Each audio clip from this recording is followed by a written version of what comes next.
সম্পর্ক, আমি ওকে ভালোবাসি আর ও আমাকে ভালোবাসে। আর আমরা ডিসিশন নিয়েছি যে আমি ওকে বিয়ে করব। তোমার সাথে আর আমি একই ছাদের নিচে থাকতে পারবো না। কেন পারবো না জানো? শুধুমাত্র তোমার এই বোনের কারণে। তোমার বোন একটা আপদ। তোমার বোন আমার সংসারে যতদিন আছে ততদিন আমার সংসারে কোনো উন্নতি নেই, কোনো ভালো দিক নেই। এজন্য ভেবেছি তোমার বোনকে নিয়ে তুমি থাকো, আমি আর তোমার সংসার করব না। আমি বরং আমার ভালোবাসার মানুষের সাথে চলে যাব।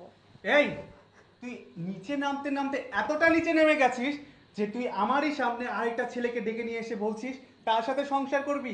তুই যেহেতু তার সাথেই সংসার করবি, তাহলে তুই আমাকে কেন বিয়ে করেছিলিস? কিসের লোভে তুই আমাকে বিয়ে করেছিলিস? তুই আমার মা মরা বোনটার উপর দিনের পর দিন নির্যাতন করে গেছিস, কিন্তু ও আমাকে বারবার বলার চেষ্টা করেছে, কিন্তু আমি শুনিনি। কিন্তু আজকে আমি 2 ঘন্টা আগে এসে যা দেখলাম সেটা আমি নিজের চোখে বিশ্বাস করতে পারিনি। কিন্তু কি বল,